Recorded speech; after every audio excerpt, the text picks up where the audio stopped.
The the mitzvah of the day of Rosh Hashanah is Tkiyah Shofar.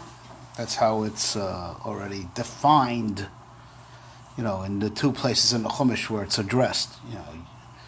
Zichron Trua and Parshas Emor, Yom Teruah Yelachem. Right, even though we're Tokeya also, right, there's something called Tkiyah and there's something called Trua. And, the Shvarim is a form of Trua. We have a suffix, whether it's like this sound, that's how we do Shvarim, that's how we Trua, that's how we do them both. Right? But the emphasis on the Trua, for reasons that need to be explained. But that's also the whole inyan of the day. Right? The mitzvah of Shofar. And we have to understand what the Shofar does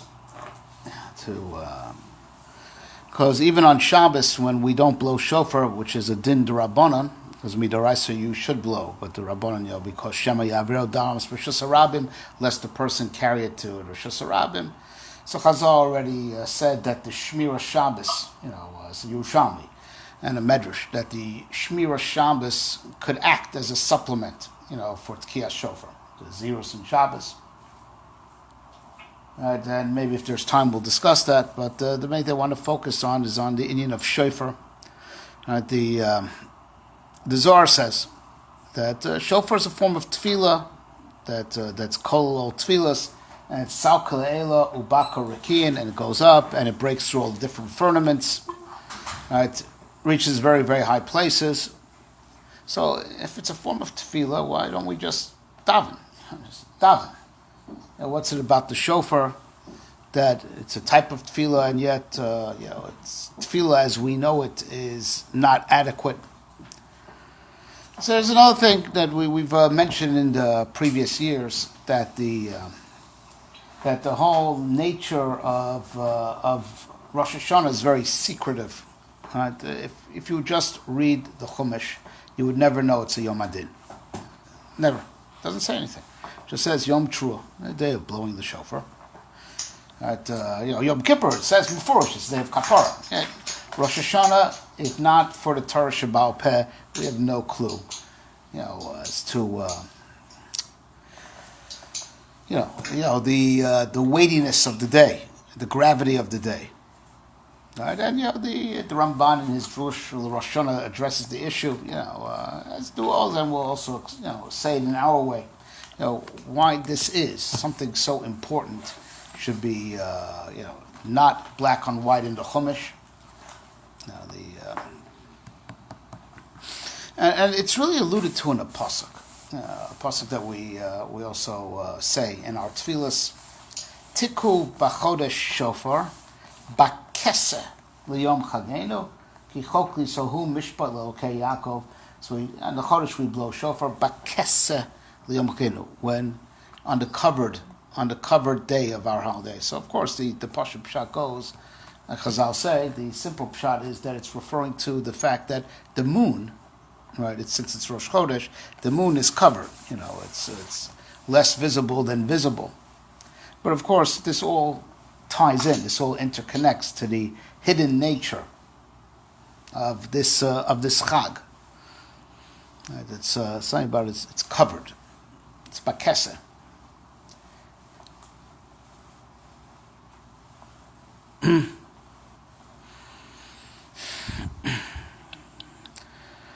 All right, so to understand, a little bit, about the inyan of shofar, there's two historical events that the shofar played a prominent role in. One happened, and one is yet to happen. The one that happened is Ma'amad Har Sinai. And these are the psukim, that are invoked, in the psukim for shofars. Many of the psukim are all from, Ma'amad Har Sinai. Kol shofar halech v'chazak mod. And that's how we open up in shofars. Opens up with the psukim. Har Sinai. That's how we open up. That, the revelation was at Har Sinai was all but Kol shofar. Right? And then further, in Shofris, we bring the psukim of the future. When we talk about Shofar Gadol, And we say every single day, Tkab Shofar Gadol Cherusenu. Right? So the shofar has to do with Ma'amad Har Sinai, the shofar has to do with the Geula, and the shofar has to do with Rosh Hashanah. And we have to look for the common denominator to understand, the Indian of this day. So where was the shofar precedented? Right? At the Akedah, correct? At the Akedah.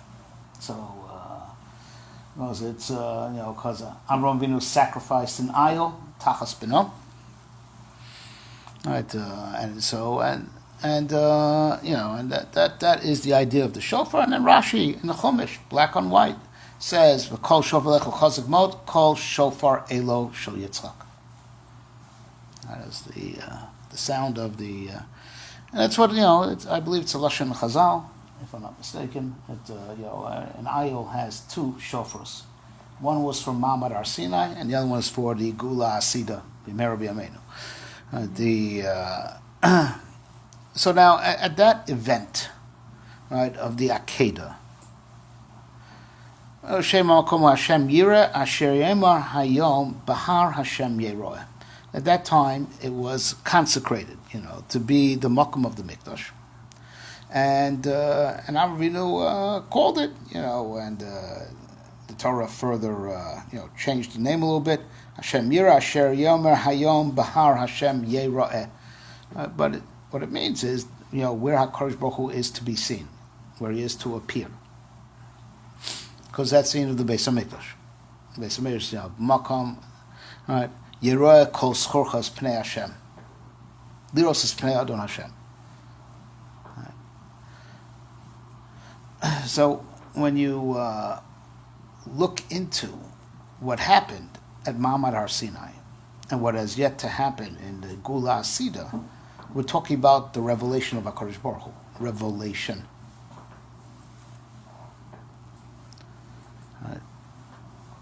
Right. Har Sinai Poshet. Vayerd Hashem al Har Sinai. And as we say in the Tefillah on Rosh Hashanah, right, Kolam Kol Zami Panecha, the whole world trembled. Everyone felt it. Gemara says that even the Goyim felt it, and they ran to Bilam, for an explanation what's going on. They thought HaKadosh was about to destroy the world again. So no, He's giving Torah Hashem Islam Moyite.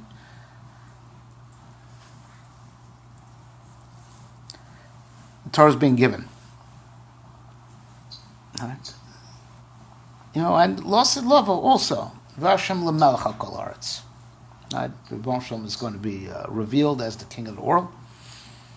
He is now already, but it's known. Very few people seem to know it. So the Indian of the shofar, generally speaking, we're going to talk about it a little bit, refine this idea and sharpen it a little bit. But generally speaking, before we further sharpen the idea, right, is that we find it goes by divine revelation, right? That just like, it starts with a breath on one end, a breath that no one could hear. But on the other end, it's a loud sound. Right? Right? So also the truth, the truths of the Torah, right? The truth that HaKadosh Baruch Hu is Melech HaKol Haaretz. Right? That truth it's out there. Just no one could hear it. No one could see it. It's not something that becomes true. It is true, but what shifts and what changes is that it goes from the nister to the nigla. It goes from being sealed to being revealed. Now, in another way of expressing that is also, to go from potential to actual. Potential. When you say the potential's there, it means everything that it takes is there. It just has to unfold. It has to go from the potential to the actual. All right. And really it could be said that the difference between potential and actual is that potential is benister and actual is benigla. Potential is just sealed away within whoever or whatever is carrying the potential. And when it goes from potential to actual, it's gone from concealed to revealed. Right? It unfolds. Right? And that's the right, and that's the difference between pregnancy and birth. Right? That during the Yemea Ibur, right? That's when a person gets all his potential. They teach him the whole Torah and everything that's necessary, for the rest of his life, his or her life. Right? It's all set during those 9 months. And that's why, God forbid, Hashem Yerachim, it's very dangerous to get sick, during that time. So it can make a permanent defect, because when you're dealing with the pregnancy, you're dealing with basically the whole life of the individual in condensed form. And that's why anything that happens during pregnancy could be long-term, permanent, because it's not just 9 months out of the year. It's like that individual's whole life in condensed form. That everything that happens outside the womb is just that, unfolding. That's why anything that happens in the womb could make all the difference in the world forever. Right? And so now that's not a coincidence. Chazal tell us that that the Emos were nifkad on Rosh Hashanah. Right? One knows that the Emos were nifkad. Hashem Betzorah Hashem Pakad Esara. Right? They're able to get pregnant. That happened in Rosh Hashanah. All of them? Yes. I believe that's Lashon of Chazal, but won't take responsibility for it. But that's where he laid Vashem Pakad Esara. On the first day of Rosh Hashanah. Right? And it's the Pekida. It's not the Leda. It's not the birth. It's not the birth. The birth was Pesach. Yitzchak was born on Pesach. That's why Malchim came on Pesach, says, Kei Sazos Ulasara Ben. This time next year, Pesach. 7-month pregnancy. For right? And before we get back to Shofar per se, that's really what we're dealing with on Rosh Hashanah. On Rosh Hashanah, the script for the whole year is being written. It's like pregnancy. It's like the plan that gradually unfolds after Rosh Hashanah. It's setting the plan, setting the scripts, like setting the DNA map, which is what gets set at pregnancy. That's why whatever you do on Rosh Hashanah affects the whole year, which is part of the Inyan for the Simanim, Simona Milsa. Why don't we do Simanim every single day of the year? I need Karti Ben, I need Karti Bad all the time, right? Right? But only in Rosh Hashanah. Right? Simona Milsa, because that's when that's the time that affects the whole year. After Rosh Hashanah, it's like any day. The truth is, there's Aseret Mei Tshuva is a part of the process also, but the time to make a siman, right? That's going to make a permanent difference. Right, but there's also other inyanim in siman we're going to discuss in a few minutes. Right, but time to make a something that could make a permanent difference is at this critical juncture where things are in formation. After it's formed already, it's too late. It's formed. So that's time to drop simanim and, It applies when things are in formation. When things are already formed, it's too late. It applies when you're dealing with a day that includes in it all the days of the year. All the days are there. Now what about Yom Kippur? It's just like finalized? Yeah, well, you can still... It's not the same as Rosh Hashanah, but with the power of tshuva, you get another crack at it. With the power of tshuva.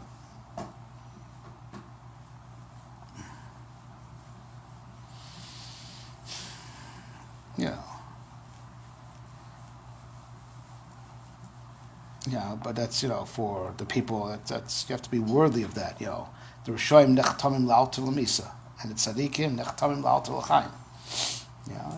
For the Beinonim, they still have. They could still work on forming their world until. Right.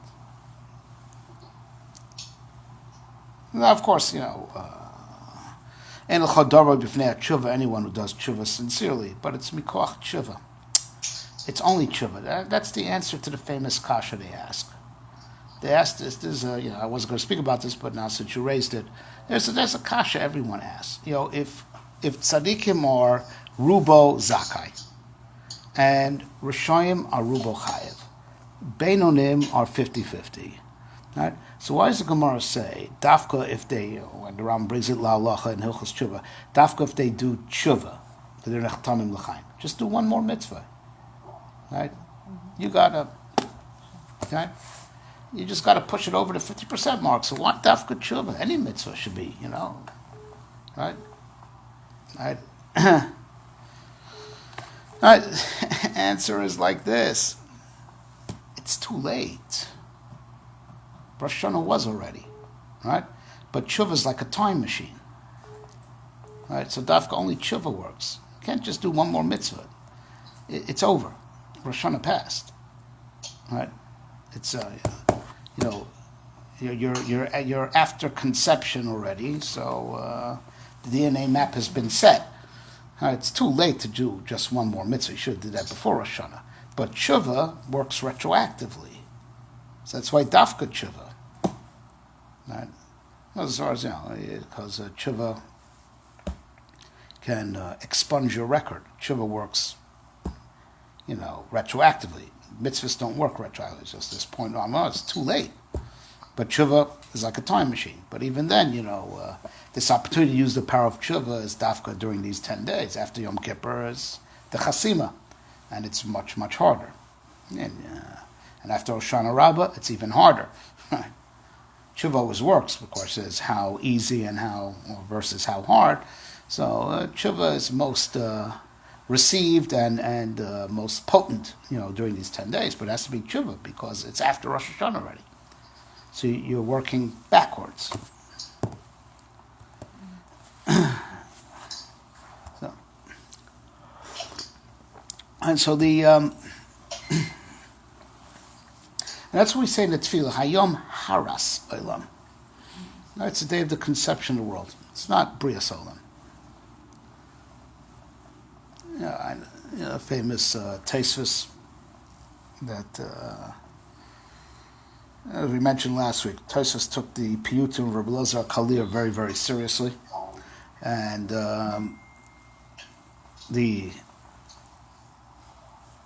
and his piyut, it's a machlokas in the Gemara.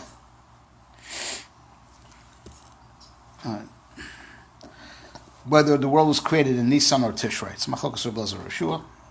So now Rabbi Elazar Kalir and his piyutim for Tishrei, the world was created Tishrei. And his piyutim for Pesach, this is the month of creation. He plays both sides of the issue. Right? So Rabbeinu Tam says, listen, it's true. Elu velu divrei Elokim chayim. Betishrei Allah b'machshava liboros v'lo bra ad nisan. It was created both b'machshava and then b'maisa. It was first planned out, and then it was created in b'pa, and then b'nisan Allah b'machshava. Right, and then b'nisan, it was actually created. So now this should automatically ring a bell that there's an association with another Maimer Chazal. Ola b'machshava li baros b'midas adin, Rosh Hashanah shitif mamidas rachmim u'bra'ah. Rosh will contemplate created the world with din, and that's Tishrei. That's why it's a month of din. Shitif mamidas rachmim u'bra'ah. They actually added midas rachmim and created it because the world wouldn't have a kiyum. That's in Nisan. That's why Nisan is a month of Rachamim. And it's the difference between pregnancy and birth. And that's the 7 months. Tishrei, Cheshvan, Kislev, Teves, Shvat, Adar, Nisan. 7-month pregnancy. The world is born, on. But that's the end of Rosh Hashanah. It's the pregnancy of the world. Right?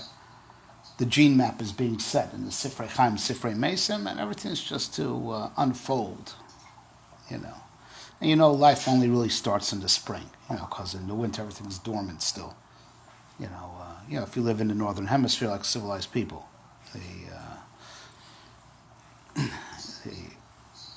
right? The birth is on Pesach. That's also kind of do it. Pesach, the birth of Am Yisrael, but everything is set, during the days of Rosh Hashanah, right? And then that's between potential. Actually, that's the difference between concealed and revealed. Also, pregnancy, baby is concealed in the womb, and then birth is revealed.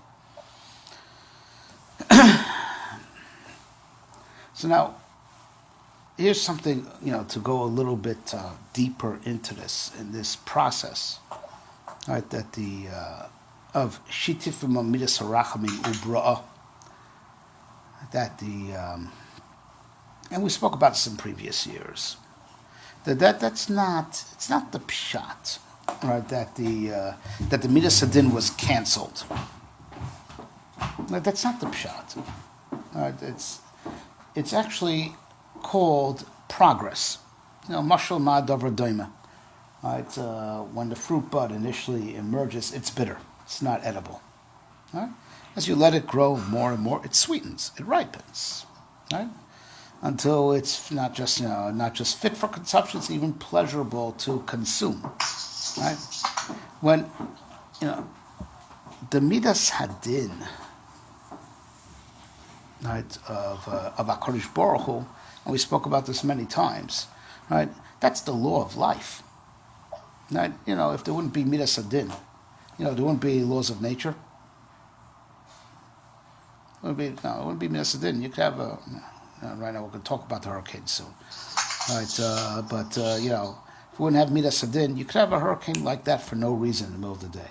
Law and order. Right? The law and order that there is in the universe is from the midas hadin, that keeps everything in its gvul and its programming. Right? It's the opposite of what people think, right? That the midas hadin of HaKadosh Baruch Hu, or the laws of the Torah, all right, are something that are constraining, restricting, and interfere or cramp life. It's not. It's what life is built on. It's what life is constructed on. All right, there would be no guarantee that you would be here tomorrow if you're of good health, if there wouldn't be midas hadin in the world. It means the world works on a certain seder. Right? There's law and order. There's laws of biology, chemistry, physics. It's all the law of life. Right? And ultimately, the immortality that we want to attain is all from midas hadin. Chesed is not machayev anything.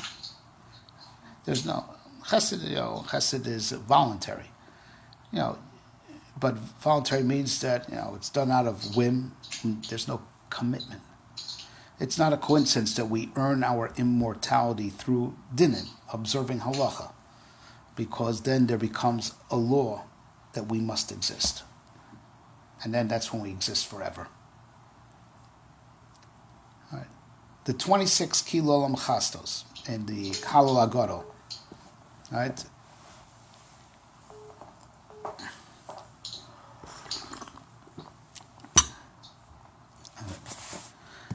All right, those are connected to 26 generations before the Torah was given. And it was called that the world was standing on nothing. The world could have gone back to Tohu Vavohu until Am Yisrael's Makabel, the Torah. Right? Chesed is nice, but it's air. It doesn't. There's no commitment there because there's no chiyuv. You don't have to. Right? So that sign should be solid and committed and eternal. Right? You need midas hadin. Right? But as it were, the midas hadin has to call it, in the words of the Mekubalim, and the Ramchal explains this in the Sefer Das. What is the midas hadin has to be born? The midas hadin has to ripen. Right? So the transition from dinim to rachamim is a natural progression. It's there's nothing bad about the midas hadin. It's when things aren't ripe yet, and I'm going to explain that in a second. But you take a look, in one of the brachas that get slightly altered for the Yomim Noraim. Let's talk about din, justice. Hashiva shofteinu kvarishon. That's it, right? And Obra is a tzedakah umishpat. We want justice, right? So what is the pasuk? How does the tefillah go? V'haseri meni yagom v'anocha umlocha leinu ata Hashem levadecha b'chesed u'v'rachamim. B'chesed u'v'rachamim. You don't talk about mishpat, right? But it's haseri meni yagom v'anocha, and it's chesed v'rachamim. Right? Because the midas hadin naturally progresses, and sweetens, right? By and becomes chesed v'rachamim, but not chesed v'rachamim in the negative sense, but chesed v'rachamim backed up by the commitment and strength of the midas hadin. The chesed v'rachamim that's going to be in the future, that's going to be chesed v'rachamim that will never be revoked, because it's backed up by midas hadin. It came from midas hadin. So it's standing on something.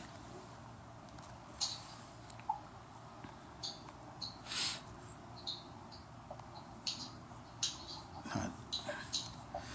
The Gemara tells us that Asra Koshku Lotzi Chamami Nartika, HaKadosh was destined to take the sun out of its sheath. There would be these unbelievable rays. Shemesh Staka Umarpe. Right? There'll be on the pasuk Shemesh Staka Umarpe. Right? So it means that a son of justice, right, and healing. Right? That the tzaddikim misrapim ba u'rashaim nidorim, but the same rays at the same time will hit the tzaddik in Russia. They're tanning on the same beach, right, side by side.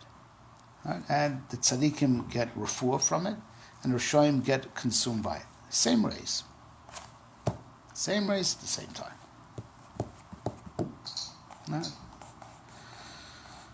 Because the pshat is like this, right? HaKadosh Baruch Hu's ratzon is to be meitiv, and if he set up the midas hadin, right, obviously it's the best thing for us because his whole ratzon is to be meitiv. You know what the problem is with din? Is that you have to be on the same side as the law. That's the issue. You got to be on the same side, right? If you're on the same side, so you have the midas hadin behind you, and there's nothing better, right? But now, if you position yourself, anti, so you have the midas hadin against you. The tzaddikim position themselves, that they are interested and they're committed to doing what HaKadosh Baruch Hu wants. So for them, the midas hadin is marpeh, mamash heals them. Right. And and the Rishonim that position themselves oppositionally, right? So the same midas hadin, right, that builds up the tzaddikim, consumes them because they position themselves that way. Right? We talk about that the midas hadin has to be born. And that's the thing that we read, the parasha of Hashem Pakasar, then Leidas Yitzchak, right, connected to Midas Hadin. Right, midas hadin has to be born, and the midas hadin has to mature. You find this idea in the Mekubalim, but it's in the Psukim, right? Tzion b'mishpat tipade, shiftu yasam, real money, gula, justice, Justice will prevail. We're talking about din, justice, right? Right? Because the maturing process is one of where there's going to be integration between us and our lives, right? And the midas hadin, because when something is on the outside, pushing you around, that hurts. That's upsetting, right? If it's something that you chose to do, it's great. Right? The question is, whether the midas hadin is going to be, as it were, removed from the world, and it means it pushes the world around, right? Or it's going to be integrated.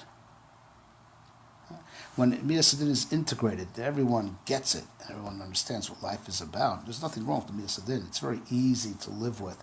You just got to understand that this is the way life was meant to be. It wasn't meant to be otherwise, and when the world becomes integrated with the midas hadin, that's Hashem al Melech al Kol Haaretz, right? Everyone understands Malchus Shemaim. We're talking about a world of utopia. Lo yarei v'lo yashchisu b'chol har kochi ki mala haaretz daya es Hashem. Everyone knows that was very Barson. And it's called that the midas hadin now has been integrated into reality. Right? It's not, working against, it's working with. And when you're working with, you have all that power behind you, backing you up. You work against, you have all that power against you. That means that and of course, to the extent that you're dedicated, so you deserve to be graded on the curve if you're a loyal citizen. Just you get it wrong sometimes. All right? So the midas hadin naturally transitions into chesed as it goes from potential to actual, as it goes from concealed to revealed. Right? It naturally transitions in that, of course, if in course of the revelation meaning, but here's the catch, revelation meaning, revealed within our minds and hearts, that we get it, we understand it. That's what it means revealed. Revealed doesn't stop mean visible. Revealed over here means accepted. Because if we reject midas hadin, so when it gets revealed as hurricanes, it gets revealed as disease. That's not what the revelation that we're talking about. It's not the revelation we're talking about. It's a revelation that it's revealed in the mind and heart. It's accepted. All right, and that's the unique mission of Am Yisrael.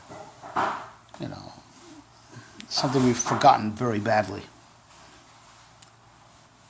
Right? The unique mission of Am Yisrael is, we are the vehicle through which the Ribono Shel Olam's Malchus is revealed.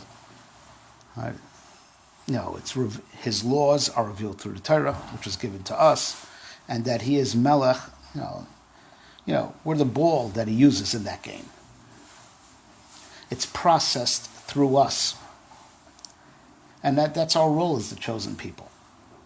Right? That the Gilui Malchus Shamayim, the Gilui of the Mishpat, is all going to be through Klal Yisrael. It passes through us. And, ideally, Chazal say, Im yesh din lamata, ein din yord milamala. Right? When people go to din Torah, not the secular court, and do everything al pi halacha, right? So if there's din lamata, there's no need for midas hadin to come down from heaven, because again, and that's the beauty of it. When the midas hadin is integrated within humanity, there's disagreements, but it gets settled and gets settled peacefully, and no one has to suffer, right? And Sachakol was unpleasant a little bit, but after there's a shalom and things got cleaned up. If it has to come milamala, as if it's coming from somewhere else and it's not integrated, that's when it hurts. When it's not integrated, when it feels like it's coming from the outside, pushing you around. But Am Yisrael was gifted with the role of being the chosen people, is to be the conduit to integrate Malchus Shamayim into the world. But it happens first by being integrated within us. And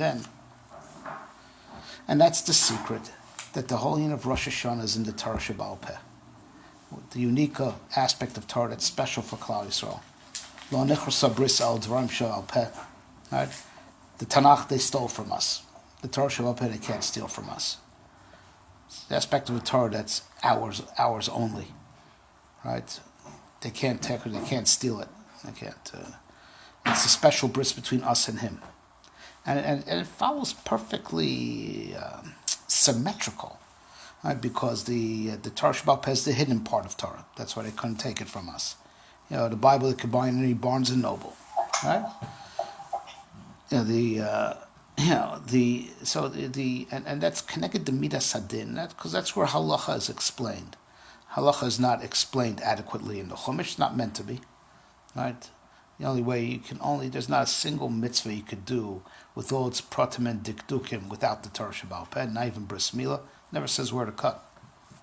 Take a look. Never says. Without the Torah Shebaal Peh, not one mitzvah you could do right. Not one mitzvah. Right? All the laws were defined there. Right? And that's the hidden part of Torah. Parallel to how the Midas Hadin is hidden. Right? And needs to be revealed. And the process of going from the hidden to the revealed is called the birth and the maturation of the Midas Hadin. But that, again, like I said, revealed doesn't mean, that the Midas Hadin should be meted out. That's a mistake. Revealed means integrated. But the process is first integrated in the minds and hearts of Klal Yisrael, and then it spills over to the rest of humanity, and that's when the world is utopia. Never forget that the number one thing about utopia is that there's tzedek, there's justice in the world. Justice. And when there's justice in the world, right, there's no problem, that there should be chesed and rachamim also. But it's justice. And the mission of the absorption of the justice is Am Yisrael's unique mission. It's not for the goyim. It's our job. Rosh Hashanah is for us. It was hidden in the Torah Shebaal Peh that they should never know about. It's got nothing to do with them. Excuse me? It says the whole world is judged. That's correct. And there's nothing they can do about it. We're the only ones who could do something about it. We're the only ones. So they're judged, but they can't change their judgment, and we can change our judgment with Yes. Shuvah? Yes. That's the ultimate. It's in our hands. It's in our hands how to position things, whether things are anti-din or with the din. That's only we could change that cosmic position. But it's a process that we're going to explain.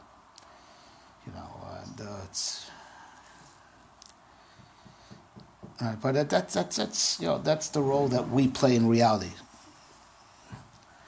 Just like only we have Torah, therefore, so by the same token, Umishpatim Bal Yedom, by the same token, Rosh Hashanah is only for us. Something that's uniquely for Am Yisrael, uniquely hinging on Am Yisrael. So on Rosh Hashanah, we are affecting, the entire world. Oh yeah, absolutely. It's all in our hands. Uniquely in our hands, because that's not their job. So what are they judged on? They're judged on whatever they did wrong, but there's nothing they can do about it. There's nothing they can do about it, because and for reasons that we're about to explain, they're not rooted in that very high place where the Midas Hadin is, in the inner chambers of reality. We are. We have roots there. We reach there. But, our roots there and we reach there, we're going to discuss that in a second. We can't get that by regular tefillah. So we need the shofar for. And I'm going to discuss that in a second. All right, but it's this issue of Ashriya Yoidei Trua. Right, we're the only ones who know the secret of the Trua. Hashem ba'or panecha ya'alechad. And we walk with the light of HaKadosh Baruch Hu. which is an amazing thing. The Torah brings it that the Medrash that when a guy has to go to court, he's ice mensch. If he doesn't eat, doesn't drink, he goes in there looking like a wreck the day he goes to court. And Am Yisrael, on Erev Rosh Hashanah, we wash, we bathe, we shave. It's one of the rights you didn't used to shave. That Medrash, Megalchim, right? So shtei. All right, the big Indian take a haircut and shave before. Some people are very much because of this Medrash. Don't wait till Sukkot. Yeah. Megalchim. Right, go in there, we go, it's black and white. It's a Chidushei Arim based on that Medrash that says that, interesting, that we know that 365 Lavin connected 365 days of the solar cycle.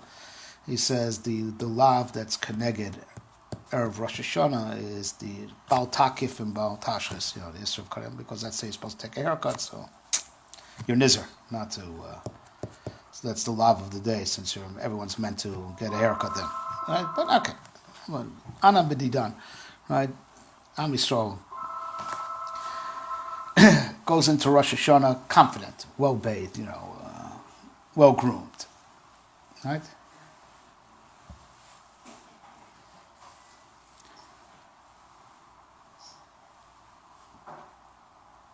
Right? Because we understand that the Midas Hadin is ultimately for our benefit, and we have to accept responsibility of how to channel the Midas Hadin, channel it. That it's a world building force. I'm not saying anti-world. The people who run away from Din are the ones that are positioning themselves in a oppositional relationship. You're not working with. All right? We have to work with, not work against.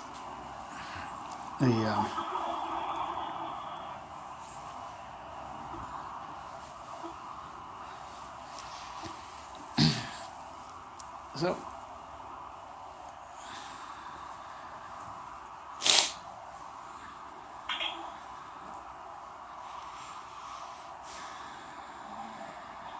all right, that's saying that we don't do tshuva on Rosh Hashanah in the normative sense of the word. There's no vidui. There's no Oh, then Yud Gimel Midas that we say when we open up the Aron, which we do by any Yom Tov. Oh, there's no Yud Gimel Midas, and we're on trial. Yom Kippur is after the trial, right? Because there's something more fundamental that has to get done on Rosh Hashanah.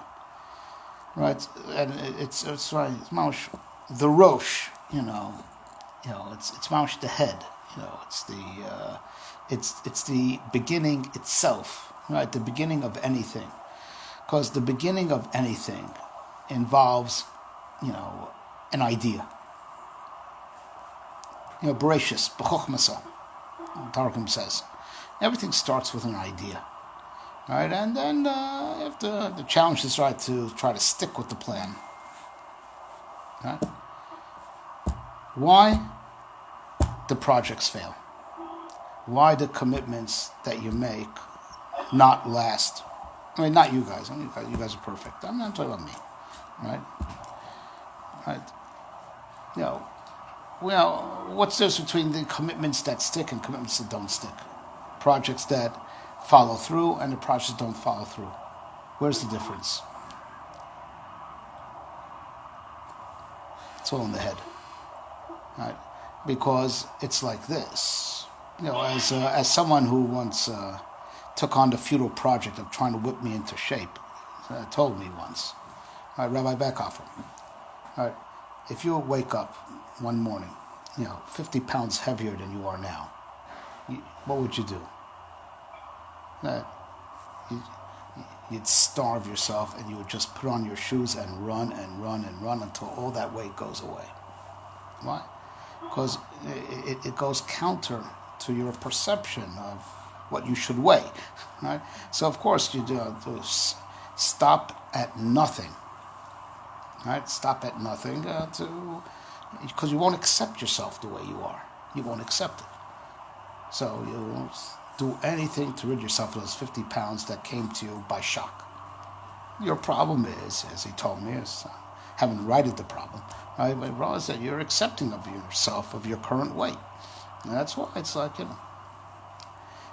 if your perception of reality is as such that things are acceptable the way they are, then the commitment to change it is very superficial. It's not rooted deep. It's not rooted deep. So you take a look. That's the difference between determination and having determination and not having determination. It's all about, do you accept the situation as it is, just you wish it were better, or you're totally unaccepting of the situation as it is. That's the difference. It's in the head. But it's in the head on a very, very deep, fundamental level. Your most basic perception of reality. Your most basic perception of reality. So you're talking about somewhere, much deeper, much higher, much deeper than where words go. When we start using language, there's already a lot of preconceived notions already in place. Words are already complex ideas. People don't realize the words are. We have this in Lashon HaKodesh. We break down words into their shorashim. And sometimes, some people like Rafersh and others try to even break up the shorashim into the more elemental letters.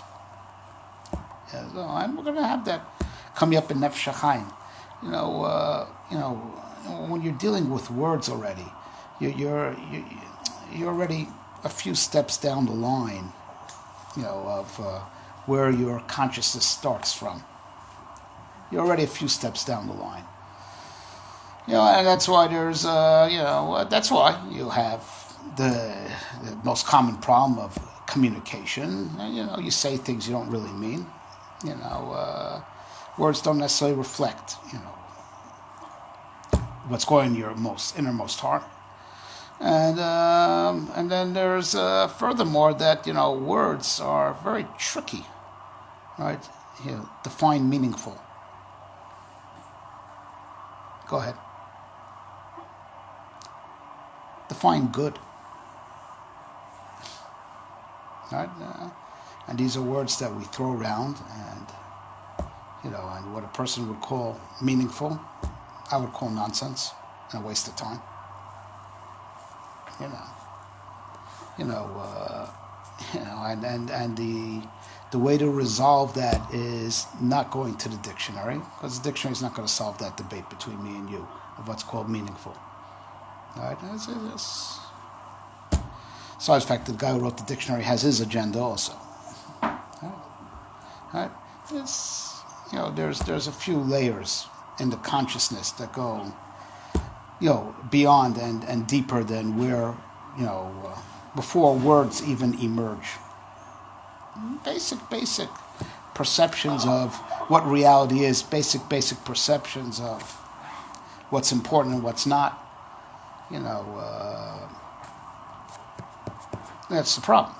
That's why we're seeing in our day and age, an amazing thing. Being in the information age has not brought us any bracha. Right, that everyone's aware of everything, and yet a person from the left side of the political spectrum, a person from the right side of the political spectrum, they can't talk to each other. Even when they don't go, they end up hitting each other because they can't talk to each other. You put them in a room, they're talking different languages. They're both talking English, but they're not talking the same language. Both have a totally different notion of what's good, what's meaningful, what's justice. It's amazing, and I'm going to talk more about this. That the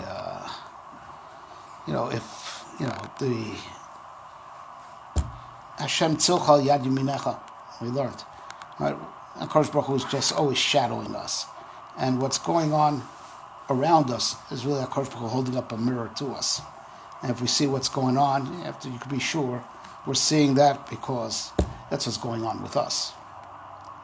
Right, so if there's no discourse in this country, there's no political discourse, there's no dialogue.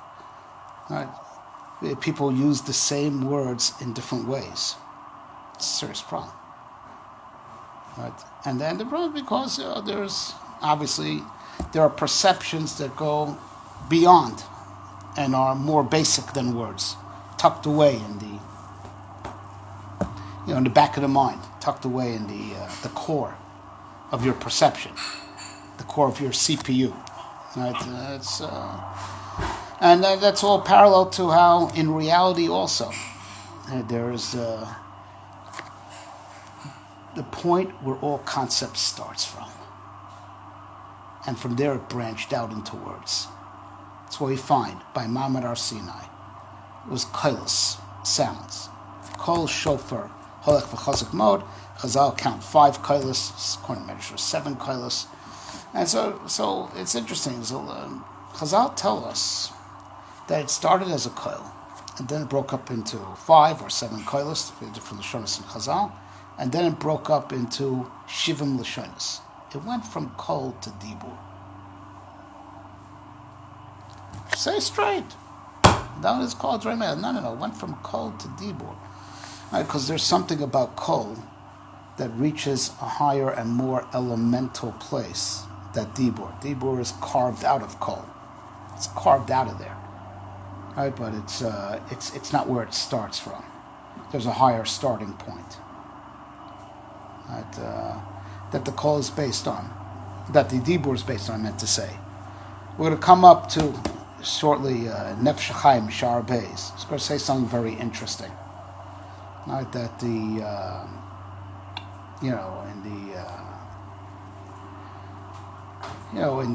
speech, I mean to say in the laning, in the Torah. So we have the nikud, the way to pronounce the word, but then there's the ta'amim, right, the trop, right. That's that how the Torah is meant to be laned. There's also the musical movement. So he says something very interesting. I mean, Pi Omek Kabbalah, right? All based on Zohar. That it's not it's not a coincidence that the musical movement called the trop is called in Lashon HaKodesh ta'amim. Tam means reason, like my timer. What's the reason? Tamei mitzvahs. Right, and he says like this. He gives a mashal. Right, someone, I'll put his mashal in my own words. Right, someone knocks on your door at 3 a.m. All right, come down. Yes, open up. Yes, sorry if I woke you. You weren't sleeping, were you? Right, but I need a cup of milk. All right. So you say to him like this, I'm glad you came. I always want you to come at 3 a.m. Like, never come at a normal hour. Never. I hate it when people come at normal. I only want you to come at 3 a.m. Get it? All right? The next day he comes again at 3 a.m. You said it was okay. All right? This person who's obviously obtuse, right? He should have heard in the tone of your voice that you were mad as hell, right? And that's what you're really thinking.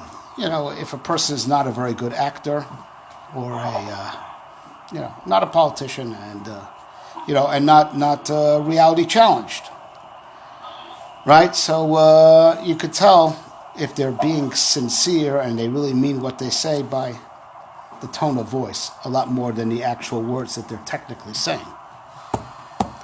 And that's the time. That's what a person's really thinking. That's hidden away. It's not in the dibur. Right. Divrei Torah reach far higher than the actual words. The actual words of the Torah that are black and white. They reach much higher.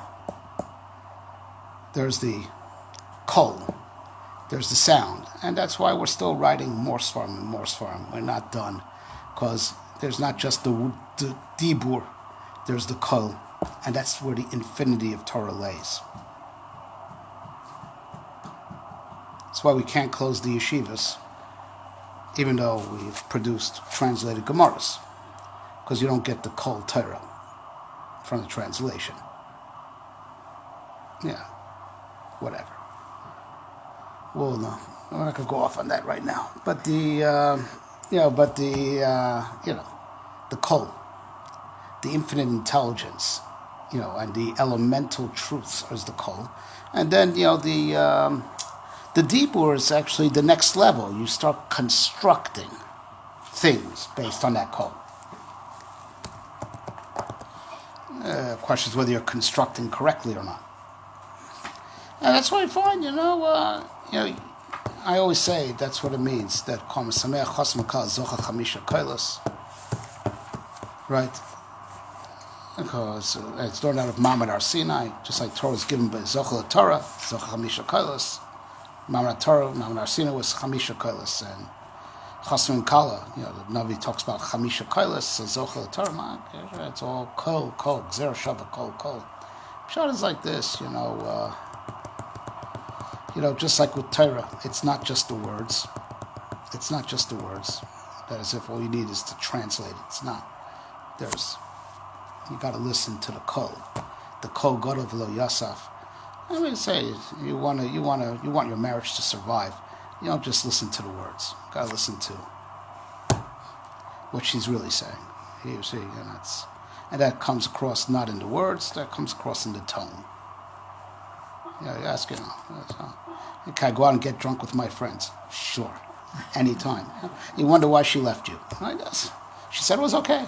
That's the problem. That's the problem. But what happens when the Kol itself is also perverted, and that's what we're dealing with right now.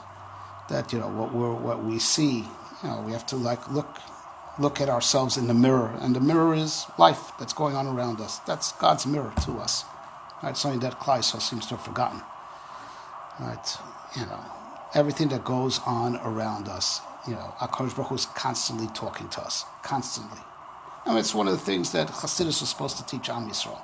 HaKadosh Baruch Hu is constantly talking. You see the leaf fall off the tree. He's talking to you. He's always talking to you. Right? And then the language is, that the language of communication between us and the Hashgacha is that everything that happens around us is a mirror. He's showing you a reflection of yourself. And you have to look around and learn from whatever's going on around you, because if it's going around you, it means there's a message. Right? So one of the things that we see over here is that, people don't use words the same way. That's why there's no discourse, there's no dialogue anymore. Right? Hashem Yirachim. Right? Because because there's something obviously more elemental than the words itself. Two people could be speaking English and they still don't understand each other. So obviously more elemental ideas behind the words. Is that the Kol with the Egel that Moshe, the same Kol? Yeah, but over there it's he didn't hear anything intelligible. It's not to call Mamad Ar Sinai. So the revelation, that there has to, from Midas Hadin, from there to, full Gilui Lamata, right? It has to come from the roots of the issue, right? And that's higher when the words reach. It's more elemental. Words are further down the line, further down the chain. There's the language of pure thought. That's not words. The closest thing we have to language of pure thought is, on earth, is mathematics. Without getting into the whole complexity of it, the language, anything, if you want like pure thought, it's math. Words is not pure thought. It's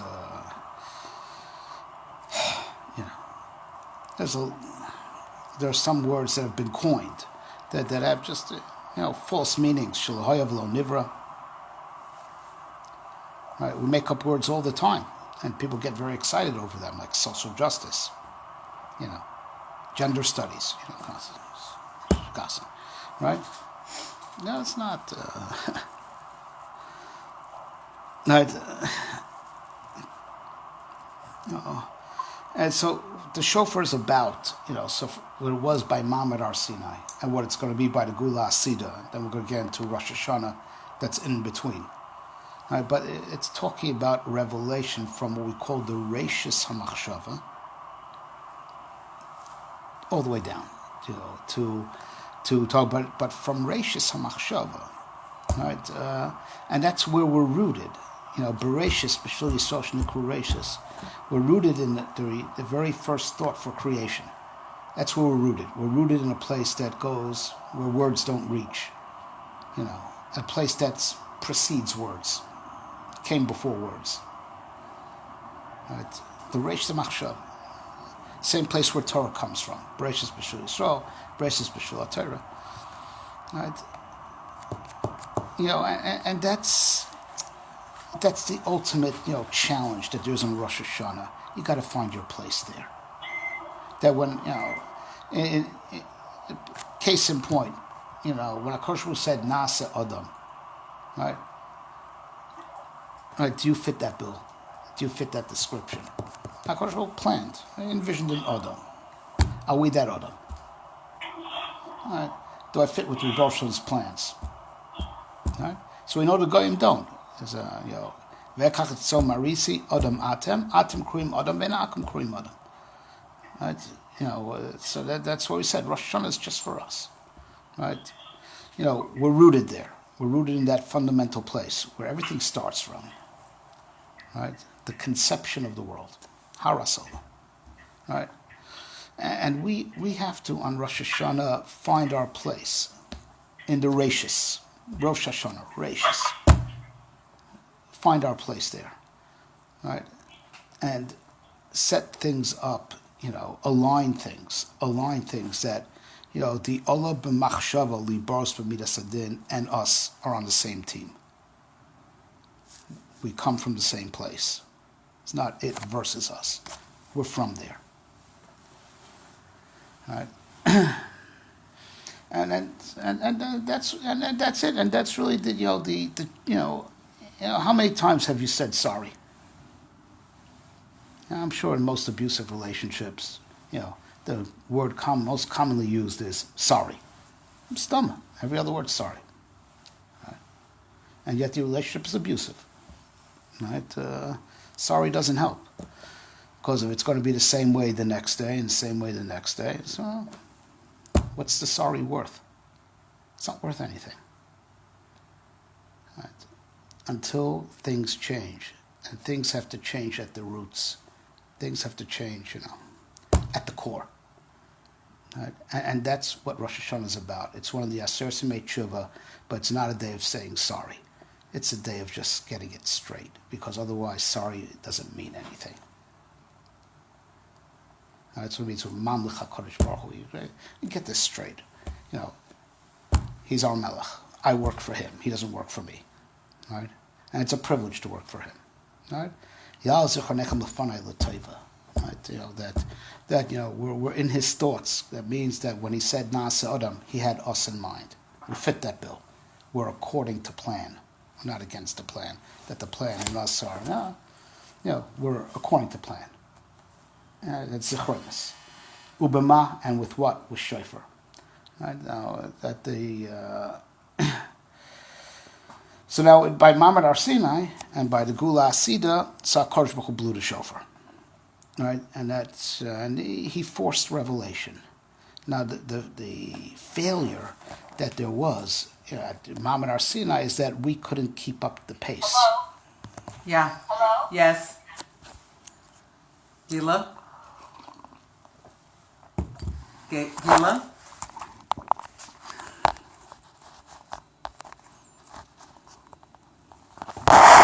The failure was we couldn't keep up the pace. right? And that's there was pushback. The world resisted, and that's what Chazal say that because it was given so benigla shelter ayin hara, those ayin hara, and that's why shver saluchas, egel shver saluchas, right? The world pushed back. There was recoil. Mitzideo means that we just couldn't keep the pace that was set at Mamad Har Sinai. In the Gula Hasida, the world will be able to keep the pace. There won't be recoil. There won't be pushback when HaKadosh Baruch Hu will reveal Himself. B'meir b'yameinu. All right. What's in between is Rosh Hashanah, and there's been a lot of in betweens. As Mashiach is delaying in coming. Baba Nosenu.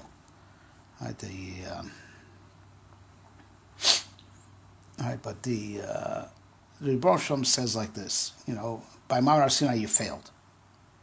That was the call Shofar Elo Shel Yitzchak, right? When I blew the shofar, right? You trembled, but you didn't integrate, and that's why things regressed. With the Cheda Ego and Shvir Saluchas. Now it's your turn. You blow the shofar, and it says in the Zohar, black and white, that when we blow our shofar, Rebbe Shalom actually responds. When he blows it, but you have to blow. Now you blow, right? It means you're going to have to start. You're going to have to initiate, right? And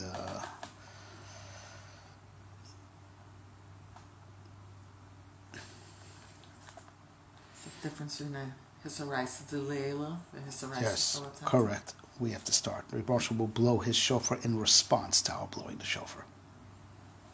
Except you can't just blow the shofar any day. It's the day when it's a mitzvah, and when that's the day it's wired up to work. Because when he blew the shofar, we didn't get into pace fully. Now it's our turn. Why didn't he blow it in such a way that we would get into pace that we could handle it? That was a failure in us, obviously, but that's what it means, that the world wasn't ready, that there was ayin hara. That's why the second luchos were given quietly. The world wasn't ready yet. Now the truth is, we were supposed to work with the Torah for a certain amount of time to condition the world. The Mashiach wasn't supposed to come immediately. We were supposed to, with the Torah mitzvahs, condition the world, like we're discussing, bring it in, cause the integration, and then could come the Gula Asida, we failed to keep the pace. But of course, if we would have kept up the pace, then we could have accelerated the process. So still would have been a process. Still would have had to done the Taryag mitzvahs, at least once. But couldn't keep up the pace. Yeah. And now it's our job, to take initiative. Right, and do ourselves what he did for us. Right, and we have it in us. We could, right? Because when Avram Avinu went to the Akedah, right, it went against anything he understood. Right, he had what to ask. You said we read in the first day leading of Rosh Hashanah, Hashem Pakar Sarah. So as a Garish Sama Asos. Ki b'yitzchak yikra chazara. Right, you could have tied that. You said ki b'yitzchak yikra chazara. Right, this was over his head. Right, there's no way he could wrap his head around this. That's why it's so son. There's no way he could wrap his head around it. But there's something bigger than what you could wrap your head around. Right, that's being committed to. If HaKadosh Baruch Hu says you do, right, that commitment is bigger than what you can understand. That's what it means. It's beyond words. Words is, how you're framing it in your head. Certain things are over your head. Right? And that's what the shofar is connected, what's over your head. But, it is the most liberating process. Because it's a chance to reset your whole central processing unit and redefine everything. What's important, what's not important. That's supposed to use Rosh Hashanah for. It's the Rosh. Right? Rosh Hashanah, Sfarim say, right? Rosh Hashinui. It's the beginning of change. You really want to change, you gotta You got to reset. You got to reset the core of your values. Your core values, your core perceptions that are even beyond words. Your most basic perceptions of reality that are more elemental than words have to be realigned. Have to be, or rather, aligned with HaKadosh Baruch Hu's values. You got to do it on a very fundamental level. You know, everyone says, I wish I was a Talmud Chacham. I wish I was a tzaddik. No, I wish. That's words. That's just words. That's just words. And nothing comes from that. Right? I must be a tzaddik. I must be a Talmud Chacham. That's different. But a person could say, I must, but he means, I wish. I must doesn't mean I must until it comes from the core. So you could say I must, and you mean I wish. I really must. Must means I would like to.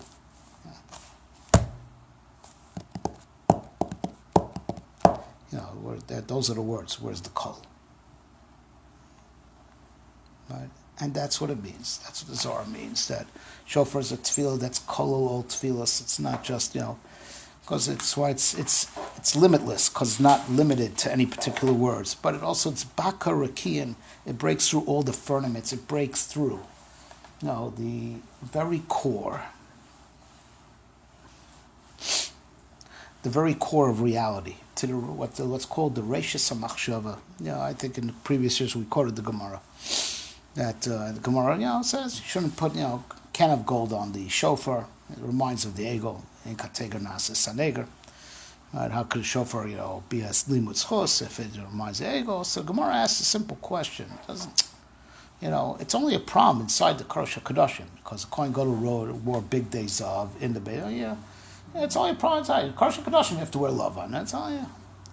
What's the problem? We blow shofar in any shul, anywhere, not in the Kodesh HaKadoshim. What's the problem? It's only a problem with Kodesh HaKadoshim. So Gemara says, shofar kevan zilasi korn kaasi kilif nimdami. Since it comes to reminder, it reaches the machshava. That's like Kodesh HaKadoshim. That's because it reaches the innermost chamber of reality. But what it means in us is that, during the shofar, we are also carving, we are reaching, awakening, and that's Mamash the Lashon Rambam we're going to read in a second. We are awakening the core of our personality. We're sleepwalking through life. We're just sleepwalking. Walking from one sensational event to another. Seeking stimulation. Some call it inspiration. It's all just bittul zman. Oh, you're buzzed. And that's what it'll take to get you to part with your money. Yeah, can you hear? Yes. I heard most of it. Thank you so much. Okay. Thank you so much. Be well. See you over. Thank you. Okay. All right, bye. Yeah. All right. Our core is asleep. The core of our personality is asleep. It comes out at a very rare times, sadly, when the Kadosh Baruch Hu demands real Mesiras Nefesh, right? But our core is asleep. It's a frightening thought. We've weaved a dream world for ourselves that puts us in a terrible place of complacency, which is putting us in a great mortal danger. Hashem Yerachem. There's another 3 hurricanes now brewing in the Atlantic.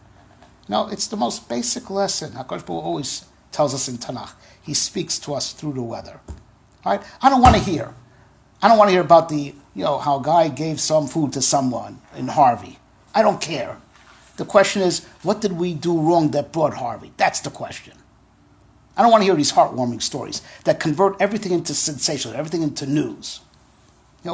As a Rav of mine said, Rav Ramat Shlomo, Matziot actually too. Why are they called Zman? that publication. It's called Bittelsman. Why do they call it Zman? Right?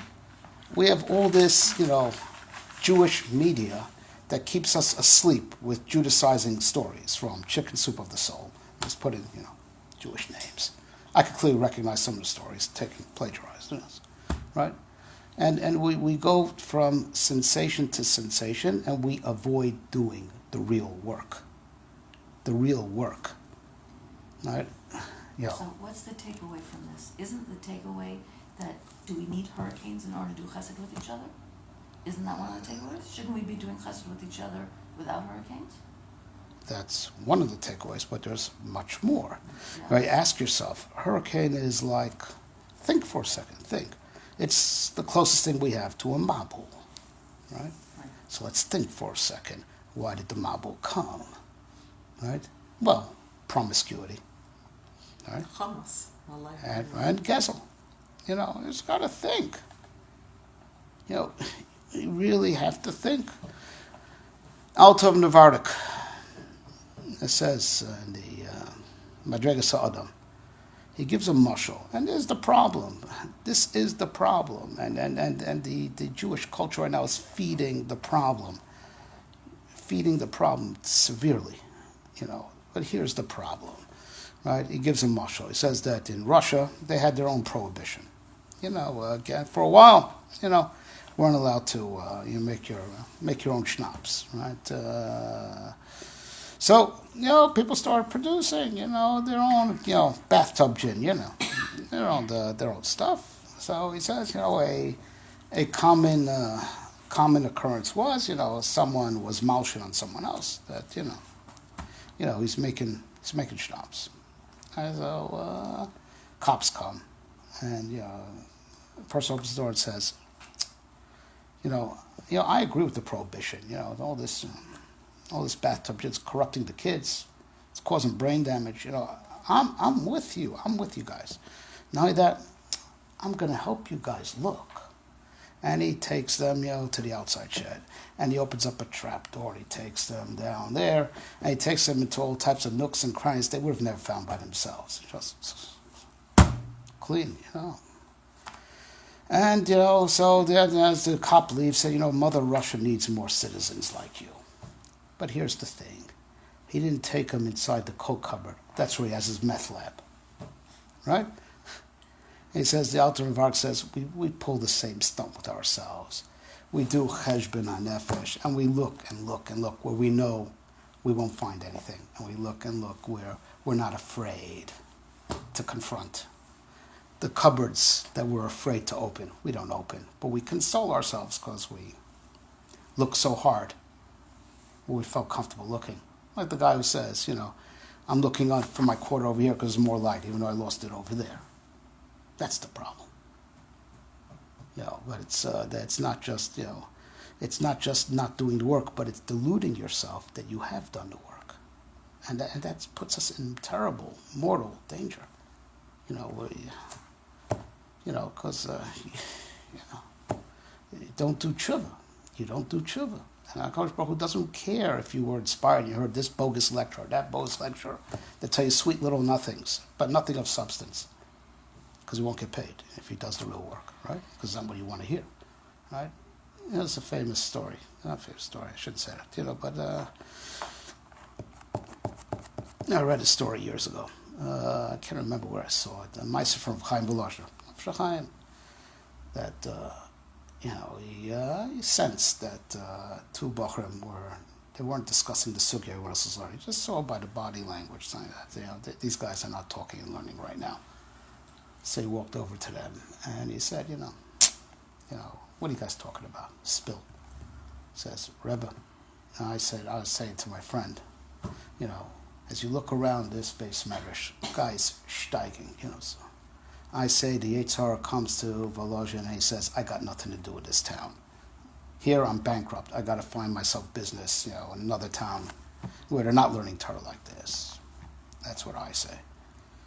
And the other one says, you know what I say? I say it's much more than that. He sees all the Torah Lishma and then B'Mesiras Nefesh. So I say that the Malach Gabriel and the Malach Michal, the whole Pamashma tells the sun in your face, you'll never take Klal Yisrael. We have the Volozhiner Yeshiva. And the Chaim Volozhiner says, I'll tell you what the Yitzhar is saying. He says, talk about me. Talk about how bad I am. Talk about how you got me on the run. The main thing is don't learn anything. That's what he's saying. You know? I don't know, I'll call you back. So what's the takeaway, like, I'll call you when back. we're I'm in not sure. davening, what are we supposed to focus on in order to try and improve the situation? Yeah. We have to awaken the core.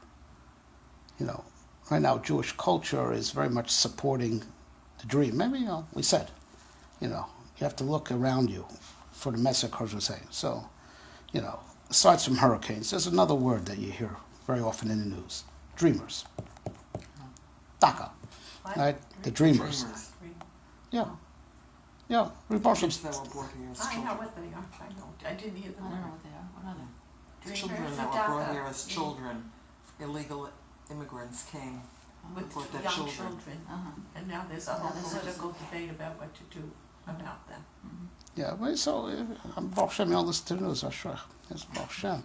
No, statistics have shown people who don't listen to news are happier and live longer.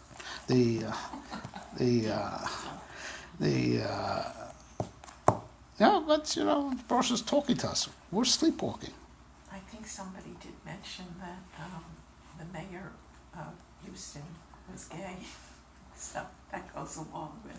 Okay, there's totally not getting the message. Totally not getting it. The Chavas Talmidim, he speaks about that in his Sefer Achshar Savrechem. He says that it's very easy to weave things into your dream. Like he gives a marshal, a person's dreaming, and he's in a stock room, and a mosquito bites him while he's sleeping. So he weaves it into the dream that one of the boxes that he was putting away fell on his head. The sting gets weaved into the dream, so you don't have to wake up, right? And he says something even more frightening in one of his other writings, another sefer. He says that he tells a story that once he was giving a shemuz, and then he had everyone crying, and he just he looked around the room, just walked right out. And so they asked him, Rebbe, you were on a roll, you had them crying. He says they were enjoying the drama. I'm not an entertainer.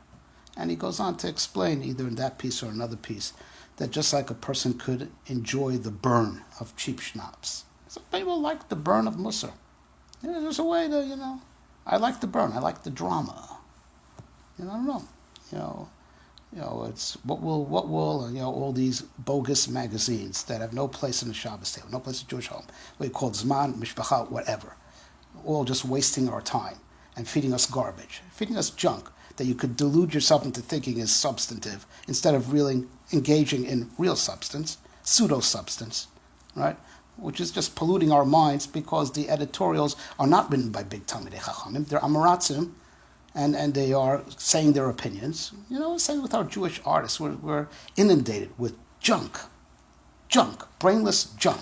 And it's perverting our values. And it goes by all the storybooks. The Maggidis, Maggadas. A lot of these stories are Keneged Halacha, or Keneged Das Torah. But people don't know. It's ignorance. And so, since ignorance is a problem, let's do something about it. Right? There's a lot of junk out there that's helping us, stay in our dream world. Right? Not allowing us to wake up, not allowing us to break through. But I say, the biggest tragedy that would happen to any one of these papers, there shouldn't be a few hurricanes to write about. What would they write about? All right? We need our drama, don't we? We need the heartwarming stories and this and us, right? Instead of doing the real work, right? It's something that needs to be said because the problem is, out of control. Right? I get sickened when I get these videos, this tour led by this Rav, they went there and they danced by this guy, they went there and they went there and they danced there. I want to know how many Black Gemara did they learn? They're on the road for 5 days with a Rav. What did they learn? How many Black Gemara can you show for all those hours? What? How much Musar? How many people did you help? But everyone's inspired. Everyone came back inspired because they don't pay money for substance. They pay money for buzz. But this exacerbates the problem. Right? That we have our own type of culture, right? But Torah is not culture. Torah is work. It's results. When you get to Olam Haba, right, in which the Rambam says the din on Rosh Hashanah is me'ain the din on the day you die. They ask you, what did you do? How much did you learn? How many people did you help? How many meters did you fix? That's what they ask you. They don't ask you anything else. They don't care if you felt inspired. They don't care, right? If you were with the right chevra. They don't care. They ask you, what did you do? What did you accomplish? How much did you learn? What do you know? Who did you help? What meters did you fix? Right? We have these things called think tanks, where people just waste time and spend money. Think tanks about how to promote achdus, think tanks about this, think about that, conventions. Who actually gets help by a convention? No one. Right? They talk about it. Dibur. That's what we're talking about. They talk about it. They talk about what should be done, what needs to be done, and everyone eats a lot, and you go home. And garnet from garnet. Nothing came out of it. Nothing. So we spoke about it. We addressed the problem. We addressed the problem. We spoke. Who cares about speaking? Who actually got helped? Right? You have Antifa in the streets beating up people because they care about minorities. I want to meet the black person that was actually ever helped by a member of Antifa. He helped him with his homework, helped him with stalker. Nothing. They speak about social justice, and they beat up anybody who doesn't speak about social justice. Well, if that's what's going on, you have to look in the mirror and ask if that's what's going on in Klal Yisrael. It's a lot of talk. There's a lot of talk. And a lot of sensationalism. And sensationalism, you have to understand, the way the human mind works is that when the emotional zone is up, the rational zone is down. And that's when the Yetzer Hara has a party. Now, I still can't get over it. 2 events. One happened 12 years ago, one happened just 2 years ago. Right? I can't, this has to, if we don't say this, right? 12 years ago was the Girush from Gush Katif. I think we mentioned this before, and they sell these videos as Am Yisrael's beautiful moments, the soldiers dancing with the people they're evicting. Those are sick. It's sick, right? Totally sick, right? You're ruining a person's life and you're dancing with him. But of course, I'll tell you what happened. You have to realize that both sides were in an impossible situation, impossible moral dilemma, right? Jews having to evict Jews, and take them out of their homes. And the Mizrahi movement now had their whole emunah that we're going to make a partnership with these people to bring Mashiach, right? Right? It was a serious crisis to the Mizrahi ethos. How do you deal with that? Answer is, you could kumzitz anything away. Just go to that zone, sing and dance a little bit. The rational zone goes down. You don't have to think. The calculating zone that has to be activated goes dormant. Right? Most recently, I don't want to say the name, but it still burns in my bones 2 years later, and especially now because I have a few chaverim that were nifter, b'kitzur yamim. Right? There was a central figure, a very choshev person, that was nifter in 5 towns a few years ago. And I went to the Shloshim, and I thought a person that didn't make it to 60 was not Yotzei Michlal Kares. It's a terrible tragedy. I thought that, we really get our backsides kicked in. Musar, get on with your life and, do something you don't know how long you have left. Nothing. One speaker after another, and when we went motoring together in the Alps, he always wants to down with a minion. And when we were in Mexico, he wanted to see the Kailo also, so we had to make sure to drop by the Kailo. If you have given the dead man a voice to speak, what would he have said? There's charata on the whole thing. All that time and all that money wasted. Right? And don't waste your life that way. Don't live the decadent 5 towns lifestyle. But no, but it was perfect what we call dream weaving. Right? They pushed the sentiment buttons. Everyone cried self-righteous tears. One guy got who said, such a teddy bear of Eid. One Rabbanim said, that is such nonsense. But it struck a chord. Everyone cooed when he said, a teddy bear of Eid. Right? That's the problem. We're asleep. We are seriously asleep. And the culture is supporting the dream. We're not waking up. We're not waking up. Right? And that's what the shofar is about. Right? Breaking through. Just like it breaks through all the different layers of reality, it's supposed to, in the individual, it's supposed to break through all the layers of baloney. Penetrate. All the way down to Yom Teruah, Miloshin Hisorus. Wake up. The Ikar is the Trua. Wake up. Wake up.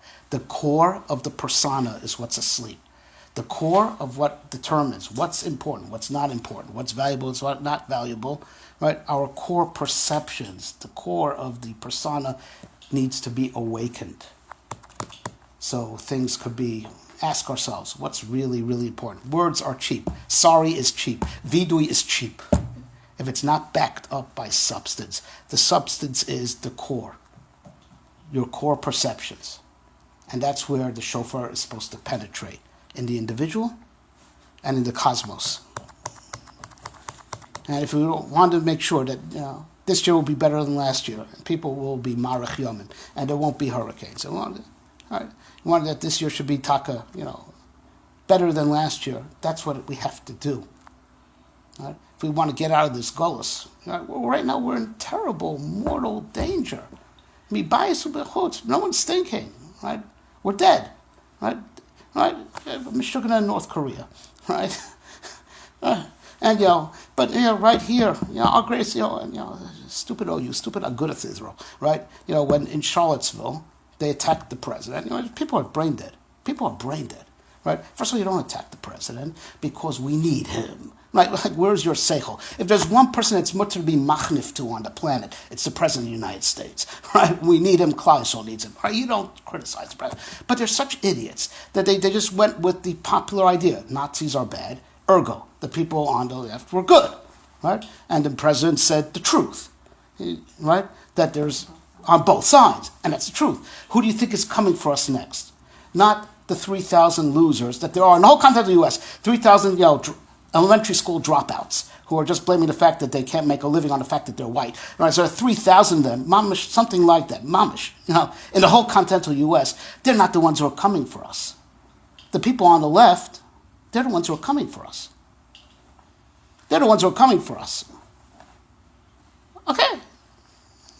But let's not confuse anybody with the facts. So this will end up with a Rambam, and you can understand finally, there's a Rambam that's not very well understood, but it describes, after you've heard this presentation, you understand exactly what he's saying. Afal Pish, it's Parak Gimel of Hilchos Tshuva Lechadach. And with this will end. Al Pish Kiyah Shofar Rosh Hashanah Gzeras HaKosov, even though Kiyah Shofar Rosh Hashanah is Gzeras HaKosov, Remez Yeshbo, there's a remez. Kloimar, meaning to say, Uru Shedim Mishnaschem, awaken, from your sleep. V'nedarim v'kisru tararaschem, and those who are in the slumber, wake up from your slumber. V'chipsu b'ma'asechem, right? Look, take a hard look at your deeds. V'chizru b'tshuva, right?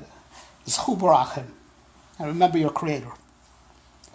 The Ram goes on to say, Elu ha'shochachim emes b'havlei hazman. V'shogim kol shnasam behevo v'rik asher lo yevletzu. These are the people that forget the truth with the vanities of the time. Right? What does vanity mean? Your day-to-day life. Right? Right? And you throw away all your years. Right? And hevo v'rik, which won't help and won't save. Habitul nafsho seichem. Take a look at your souls. Hativu drachechem halechem. Right? Straighten out your ways. And everyone should abandon their bad ways and their bad thoughts. So now Ram adds something that seemingly doesn't shtim. He says lefikach, and therefore. So the shofars wake up, right? And we're serious dreamers. Wake up. He says lefikach, and therefore. A person should view himself year round as if he's exactly 50% zakai, 50% chayav. V'chein kol ha'olam kuloi. Chetzio zakai, chetzio chayav. The whole world also. 50% good, 50% bad. Chata chet echad. You do one sin. Hareach riach atzmo v'kolam kol lekaf chova v'garm lo ashchasa. If you did one sin, so you've destroyed yourself and you destroyed the whole world with it, because you're the one who tipped the scales for yourself and the whole world. Destroyed all. Also mitzvah achas, but if you do one mitzvah, you've bent yourself and the whole world to the side of schus. And you saved everyone. And that's what the Pasuk says, V'tzadik yisod olam zeh shetzarek v'echrias kol kos schus v'hitzilo. Right, this is the one, that, with, one mitzvah, just moved himself and the whole world, saved everybody. Right? What does that have to do? It says, Rosh Hashanah, you wake up. Right? And therefore, year round, always, every time, look at it as if it's 50-50. Your next move seals the fate of yourself and the whole universe. Ah. Answer is because what does it mean to wake up? To wake up means to take responsibility. Take responsibility.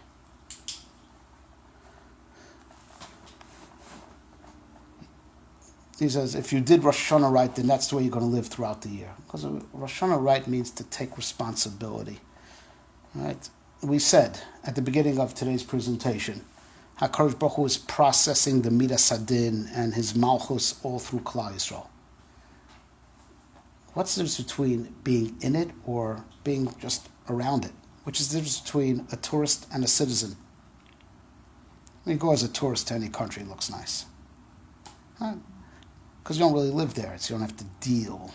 You're not responsible to the authorities with your taxes, and you don't have to deal with all the bureaucracy. That's why, whatever.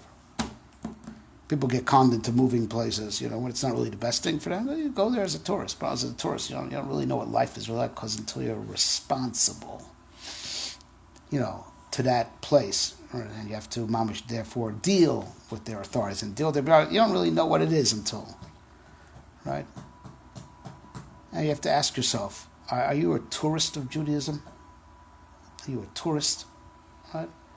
You go, this Jewish experience, that Jewish experience, this thing, that thing. You're a tourist, tourist of Judaism, or you're a citizen of HaKadosh Baruch Hu. The difference between a tourist and a citizen is that a citizen takes responsibility. That's called to be living there, as opposed to be touring. That's the difference between having Torah around you or Torah in you and flowing through you, right? Is that whether you are going for the experience like a tourist, or you take responsibility. When you take responsibility, it's in you. It's inside of you. It flows through you. And when it's that way, it's a pleasure. It's not a pain, it's a pleasure. Because you're in sync with it. Right. That's the Yesod. That's what the Rambam is saying. When I say the Shofar is a wake-up call. Right? The Yesod of waking up is, as opposed to being asleep. There's between what he calls, we are, metaphorically asleep, as opposed to how we wake up. The metaphoric sleep is not taking responsibility. Experiencing, coping. Right? The being awake is taking responsibility. Right, and taking responsibility, being Mamach HaKadosh Baruch Hu, not as a formality, but really, I work for him, and that's all I want, and there's nothing else, there's no higher honor, and I'll do everything I can, right, to justify that when HaKadosh Baruch Hu said, Na'aseh Adam, he meant me. Right? That's, and that's the avoda of Shofar. That's the effect that Shofar has on a kasus, the effect that Shofar is supposed to have on the individual. To wake up and take responsibility. And if you did Rosh Hashanah right, the sign that you did Rosh Hashanah right is that year round, you're always taking responsibility. My next move could seal the fate of me and the whole universe. That shows if you did Rosh Hashanah right or not. Did you take responsibility?